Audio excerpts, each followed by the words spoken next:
آج ہم ایک ایسے موضوع کی گہرائی میں جا رہے ہیں جو نہ صرف بہت حساس ہے بلکہ والدین، اساتذہ اور خاص طور پر نوجوانوں کے لیے گہری تشویش کا باعث بھی ہے۔ جی بالکل۔ ہم کچھ ایسی تحقیقات کا جائزہ لے رہے ہیں جو یہ بتاتی ہیں کہ انسٹاگرام جیسا بڑا پلیٹ فارم مبینہ طور پر بچوں کے استحصال سے جڑے کچھ بہت ہی خطرناک نیٹ ورکس کو جانے میں فروغ دینے میں کیسے کردار ادا کر سکتا ہے۔ اس تجویزے کے لیے ہمارے پاس دو اہم ذرائع ہیں۔ ایک تو وال اسٹریٹ جرنل کا مضمون ہے، Instagram connects vast paedophile network, کافی تہلکہ خیز ہے۔ جی۔ اور دوسری اسٹینفورڈ لا اسکول کی ایک تفصیلی تحقیق ہے، an investigation into self generated child sexual abuse material networks on social media. صحیح۔ تو ہمارا مقصد آج ان ذرائع میں جو باتیں سامنے آئی ہیں، ان کے پیچھے جو نظام کام کر رہا ہے اور ان کے کیا اثرات ہو سکتے ہیں، ان کو سمجھنا ہے تاکہ ہم سب اس مسئلے کی سنگینی کو جان سکیں۔ جی ہاں۔ تو آئیے اس معاملے کی تہہ تک پہنچتے ہیں۔ ضرور۔ اچھا، پہلے وال اسٹریٹ جرنل کے مضمون کو دیکھتے ہیں۔ اس کا جو مرکزی دعویٰ ہے وہ کافی چونکا دینے والا ہے۔ مضمون صرف یہ نہیں کہہ رہا کہ انسٹاگرام پر غلط مواد موجود ہے، نہیں، الزام یہ ہے کہ پلیٹ فارم کے اپنے الگوریدم، جی الگوریدم، ہاں، جو مواد تجویز کرتے ہیں، لوگوں کو جوڑتے ہیں، وہ مبینہ طور پر فعال طور پر صارفین کو ایسے اکاؤنٹس اور مواد بیچنے والوں سے ملا رہے ہیں جو بچوں کے استحصال میں ملوث ہیں۔ یہ بہت اہم نکتہ ہے۔ جی، یہ صرف مواد کی میزبانی سے بہت مختلف بات ہے نا؟ زیادہ خطرناک؟ بالکل، یہ فعال کردار ادا کرنے کا الزام ہے۔ مضمون میں کچھ خاص ہیش ٹیگز کا بھی ذکر ہے، جیسے ہیش ٹیگ پیڈوبیٹ، ہاں، جنہیں مبینہ طور پر ایسے مواد کو ڈھونڈنے اور ان نیٹ ورکس کو پھیلانے کے لیے استعمال کیا جا رہا ہے۔ یہ سن کر تو لگتا ہے کہ یہ کوئی اتفاق نہیں بلکہ ایک منظم طریقہ ہے۔ جی ہاں، ایسا ہی لگتا ہے۔ بالکل درست کہا آپ نے۔ وال اسٹریٹ جرنل کی تحقیق کے مطابق الگوریدم کا کردار یہاں مرکزی ہے۔ وہ صرف مواد کو سٹور نہیں کر رہا، بلکہ وہ صارفین کی سرگرمی، ان کی سرچ ہسٹری، ان کے کنیکشنز، ان سب کا تجزیہ کر کے انہیں آپ کہہ سکتی ہیں دھکیل رہا ہے ایسے مواد اور اکاؤنٹس کی طرف جو بچوں کے استحصال سے متعلق ہے۔ اچھا، جی، یہ جو سجیسٹڈ اکاؤنٹس یا ریکمینڈڈ کانٹینٹ کی فیچرز ہیں ان کے ذریعے۔ تو یہ فیچرز ہی استعمال ہو رہی ہیں غلط مقاصد کے لیے؟ بالکل، اس طرح پلیٹ فارم مبینہ طور پر ان نیٹ ورکس کو بڑھنے اور پھیلنے میں مدد دے رہا ہے۔ یہ محض مواد کی میزبانی سے کہیں زیادہ سنگین الزام ہے۔ واقعی؟ یہاں سب سے زیادہ پریشان کن بات یہ ہے کہ پلیٹ فارم کے اپنے ہی ٹولز، جو شاید اچھے مقصد کے لیے بنائے گئے تھے، پازیٹیو رابطوں کے لیے، جی، وہ مبینہ طور پر اس گھنونے مقصد کے لیے استعمال ہو رہے ہیں۔ اور مضمون یہ بھی کہتا ہے کہ یہ صرف انسٹاگرام کی بات نہیں۔ اچھا، جی، یہ نیٹ ورکس اکثر کئی پلیٹ فارمز پر پھیلے ہوتے ہیں، یعنی پہلا رابطہ یا مواد کی دریافت شاید انسٹاگرام پر ہو، لیکن پھر آگے کی بات چیت، مواد کا لین دین، پیسے کا لین دین، وہ ٹیلی گرام جیسی ایپس پر چلا جاتا ہے جنہیں زیادہ آپ کہیں خفیہ یا محفوظ سمجھا جاتا ہے۔ اوہو، تو یہ ایک پورا ایکو سسٹم ہے۔ جی ہاں، یہ ایک پیچیدہ، منظم اور کئی پلیٹ فارمز پر پھیلا ہوا مسئلہ ہے۔ یہ تو واقعی دل دہلا دینے والی تفصیلات ہیں۔ اچھا، مضمون میں انسٹاگرام کی پیرنٹ کمپنی میٹا، ان کے رد عمل کا بھی ذکر ہے، وہ کیا کہتے ہیں اس پر؟ جی، مضمون کے مطابق میٹا کا موقف یہ ہے کہ وہ اس مسئلے سے نمٹنے کے لیے مسلسل کوشش کر رہے ہیں، نئے حفاظتی اقدامات لا رہے ہیں، اپنے مواد کی نگرانی کے نظام کو بہتر بنا رہے ہیں، لیکن وہ یہ بھی مانتے ہیں کہ ان قوانین اور پالیسیوں کو پوری طرح نافذ کرنے میں چیلنجز ہیں، کچھ کمزوریاں ہیں، خلا موجود ہیں۔ یعنی کوشش کے باوجود کام پورا نہیں ہو رہا۔ بالکل، ان کی کوششوں کے باوجود یہ خطرناک نیٹ ورکس اکثر بچ نکلتے ہیں یا نئے راستے ڈھونڈ لیتے ہیں۔ یہ ایک طرح سے آپ کہہ لیں بلی چوہے کا کھیل لگتا ہے، جہاں مجرم ایک قدم آگے رہنے کی کوشش میں ہے۔ جی بالکل۔ تو ایک طرف تو یہ وال اسٹریٹ جرنل کی رپورٹ ہے جو الگوریدم اور نیٹ ورک بنانے پر زیادہ زور دے رہی ہے، لیکن اس مسئلے کا ایک اور پہلو بھی ہے، شاید زیادہ تشویشناک، جی، جس پر اسٹینفورڈ لا اسکول نے تحقیق کی ہے۔ وہ ہے خود بچوں کی طرف سے بنایا گیا مواد، جسے CSAM کہتے ہیں۔ جی ہاں، چائلڈ سیکشول ابیوز مٹیریل، اور خاص طور پر وہ مواد جو بچے خود بناتے ہیں، یعنی سیلف جنریٹڈ CSAM، جو اکثر دباؤ، دھوکے یا بلیک میلنگ کے ذریعے بنوایا جاتا ہے۔ یہ بہت ہی تکلیف دہ پہلو ہے۔ اسٹینفورڈ کی تحقیق اسی پر روشنی ڈالتی ہے، جی، اور اس تحقیق کا جو پیمانہ ہے وہ واقعی آنکھیں کھول دینے والا ہے۔ محققین نے 500 سے زیادہ ایسے انسٹاگرام اکاؤنٹس کی نشاندہی کی جنہوں نے خود کو 12 سے 17 سال کا بتایا تھا، اوہ خدایا! اور وہ خود سے بنایا گیا CSM بیچ رہے تھے۔ اور اس سے بھی زیادہ پریشان کن بات یہ ہے کہ ان اکاؤنٹس کے خریداروں کی تعداد ہزاروں میں تھی۔ ہزاروں میں؟ جی ہاں، ہزاروں میں۔ یہ اعداد و شمار بتاتے ہیں کہ یہ کوئی چھوٹا موٹا چھپا ہوا مسئلہ نہیں ہے، یہ ایک وسیع اور منظم نیٹ ورک لگتا ہے۔ بالکل، اور اسٹینفورڈ کی تحقیق بھی وال اسٹریٹ جرنل کی طرح الگوریدم کے کردار پر بہت سخت تنقید کرتی ہے۔ اچھا۔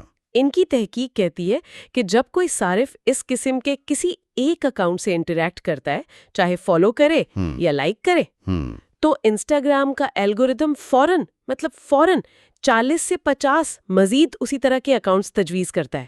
40 سے 50 ایک دم سے؟ جی ہاں، اس عمل سے جو نیٹ ورک بنتا ہے اسے محققین سیلف ہیلنگ یعنی خود کو ٹھیک کرنے والا نیٹ ورک کہتے ہیں۔ سیلف ہیلنگ اور خود کو ٹھیک کرنے والا نیٹ ورک، یہ تو بہت ہی خوفناک اصطلاح ہے۔ کیا تحقیق اس پر کچھ بتاتی ہے کہ یہ کیسے ممکن ہوتا ہے؟ مطلب کیا یہ صرف الگوریدم کی رفتار ہے یا ان نیٹ ورکس کا آپس میں کوئی اور رابطہ بھی ہے؟ یہ بہت اچھا سوال ہے۔ تحقیق کے مطابق یہ سیلف ہیلنگ کی جو صلاحیت ہے یہ بنیادی طور پر الگوریدم کی تجویز یعنی ریکمنڈیشنز کی وجہ سے ہے۔ اچھا۔ جیسے ہی ایک اکاؤنٹ بند کیا جاتا ہے، صارف کے پاس فوراً درجنوں متبادل آپشنز آ جاتے ہیں جو الگوریدم نے پہلے ہی دکھا دیے ہوتے ہیں۔ تو نیٹ ورک کا ایک حصہ ختم بھی ہو جائے تو پورا نیٹ ورک برقرار رہتا ہے اور بہت تیزی سے خود کو بحال کر لیتا ہے۔ تو یہ صرف الگوریدم کی تیزی نہیں بلکہ اس کی جو مواد اور اکاؤنٹ ڈھونڈنے کی صلاحیت ہے؟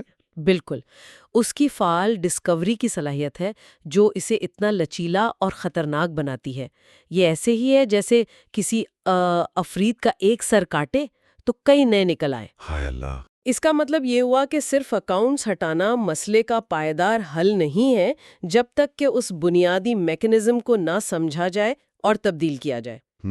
اگر ہم اسے ذرا وسیع تناظر میں دیکھیں تو یہ خود کو ٹھیک کرنے والے نیٹ ورکس کی جو دریافت ہے یہ اس مسئلے سے نمٹنے کی حکمت عملیوں پر بہت سنگین سوال اٹھاتی ہے۔ جی، یہ ظاہر کرتی ہے کہ جو موجودہ طریقے ہیں مواد کی نگرانی کے یعنی کنٹینٹ ماڈریشن کے، جو اکثر رد عمل پر مبنی ہوتے ہیں، یعنی مسئلہ ہونے کے بعد ایکشن لینا۔ جی ہاں، اور جو انفرادی اکاؤنٹس یا مواد کو ہٹانے پر توجہ دیتے ہیں وہ اس طرح کے منظم اور لچکدار نیٹ ورکس کے خلاف شاید ناکافی ہیں۔ تو اس سنگین صورتحال میں اسٹینفورڈ کی تحقیق کیا سفارشات پیش کرتی ہے؟ کوئی حل بتاتی ہے؟ اسٹینفورڈ کی تحقیق چند اہم سفارشات پیش کرتی ہے۔ ایک تو وہ پلیٹ فارمز کے درمیان بہت بہتر اور مربوط تعاون پر زور دیتی ہے، کیونکہ جیسا ہم نے پہلے کہا یہ نیٹ ورکس اکثر کئی پلیٹ فارمز پر ہوتے ہیں۔ صحیح۔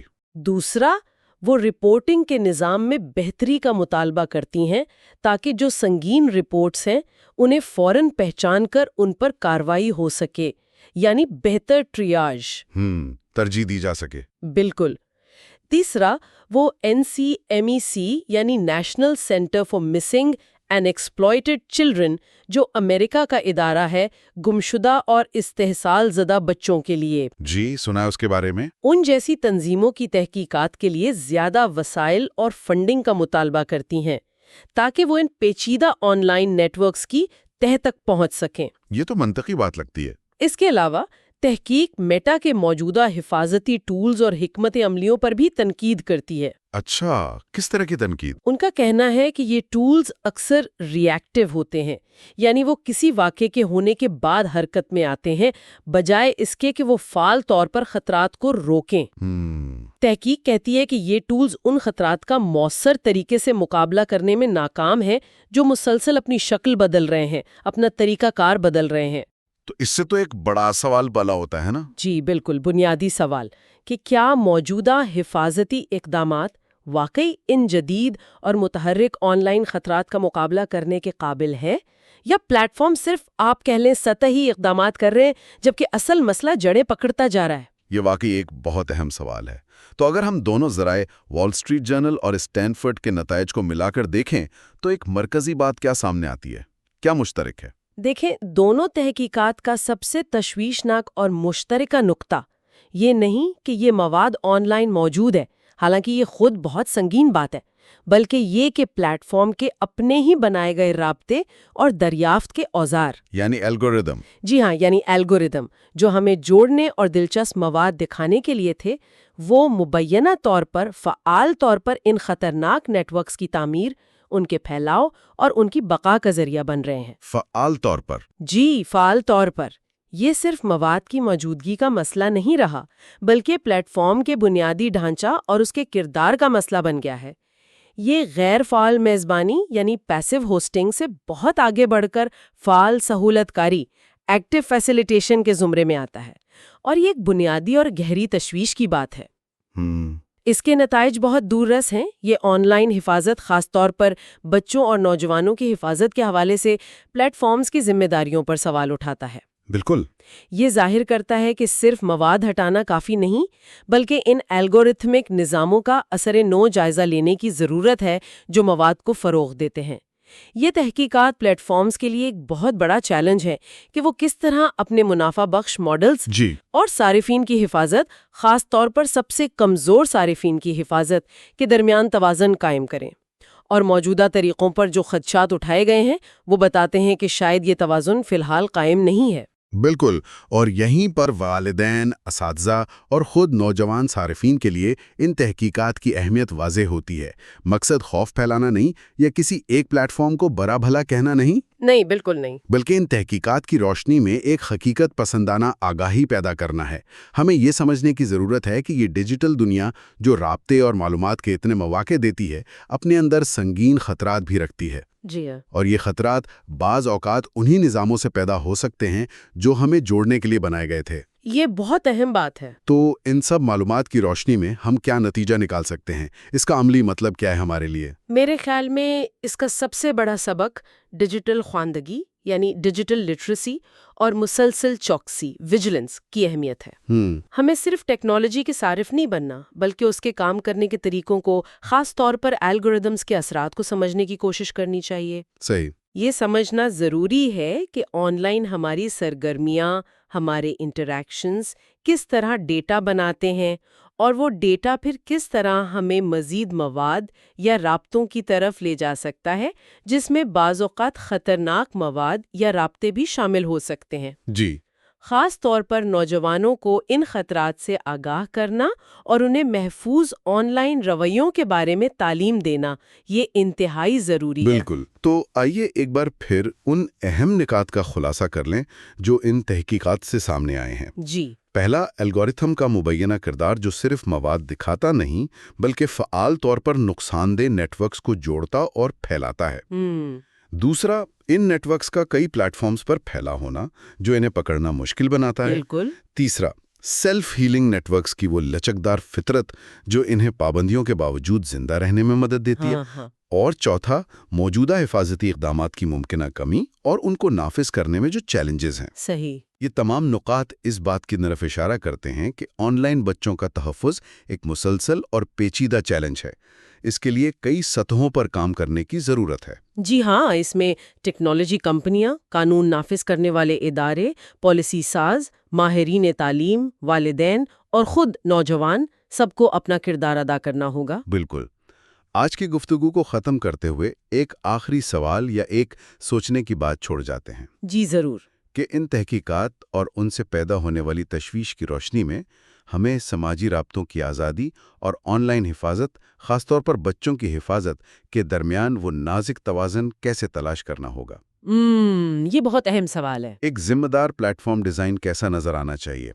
ایسا ڈیزائن جو انسانی رابطے کی حوصلہ افزائی بھی کرے، لیکن ساتھ ہی اپنے سب سے کمزور صارفین کو اس قسم کے سنگین اور ناقابل تصور نقصانات سے بھی مؤثر طریقے سے محفوظ رکھ سکے۔ واقعی یہ وہ سوال ہے جس پر ہم سب کو بطور معاشرہ سنجیدگی سے غور کرنے کی ضرورت ہے۔